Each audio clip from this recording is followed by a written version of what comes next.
Okay, so this dude done pretty much pulled the trigger on me, right?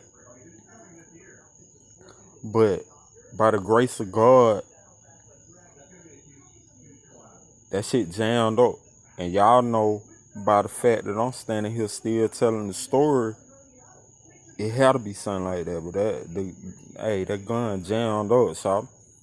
And when I tell you, like, hey, when they be like, oh, okay, in a life or death situation, sometimes your whole life flash before your eyes. I can't speak for everybody else, but that shit's somewhat true. It was definitely true for me because when he did that, it's like slow motion type shit.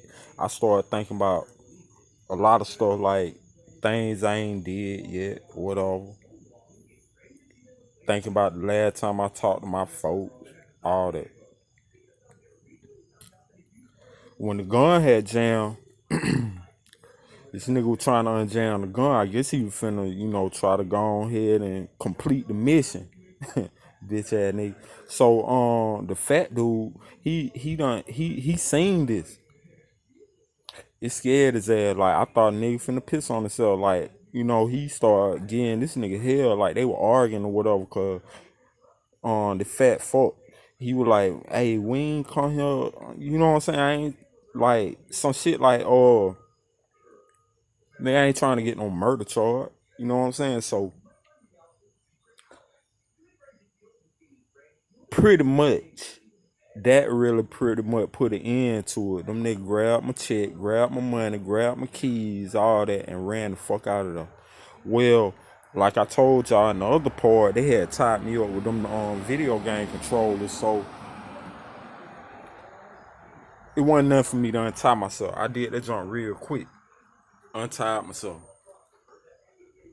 Untied myself. But I could, by the time I untied myself, I could hear them like hauling ass out the parking lot with my car. It just so happened that at this particular time my car like the front brakes were bad. So like the rotors were messed up. Like they need some more rotors or whatever. And it made a loud ass noise when you hit brakes. So I could hear them all the way up the street. Whatever. Now keep in mind I told you it before Christmas, like a week before Christmas, so it's cold as hell. I immediately run down the stairs and run outside the apartment. I'm talking about shirt tore off me. I'm bleeding and shit. And it's cold as hell. So it just so happened I stayed like right down the street from the police department. It wasn't even a mile. It was really like a block. You know what I'm saying? So I ran up there to the police station. But before I ran to the police station, I went across the street because it just so happened this girl that I had been talking to off and on, her brother and his old lady stayed directly across the street from me or whatever. So I went over there going ape shit, bamming on the door. Nigga come to the door. I'm like, hey bro, like nigga just robbed me, whatever, whoop de whoop. The nigga go to put on his shoes or whatever, like, bro, like, what you wanna do? And I'm like, I'm finna go to the police. And nigga like, hold on, I'm putting shoes on, I'm gonna take you. But I was so amped up,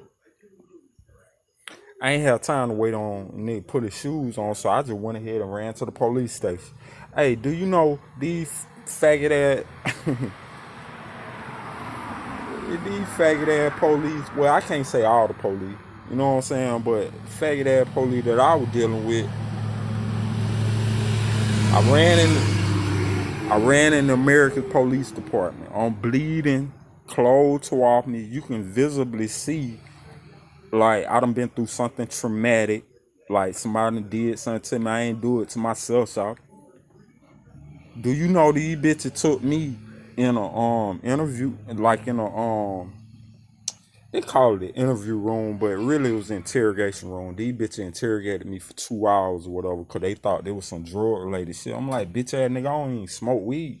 Like I ain't had no interaction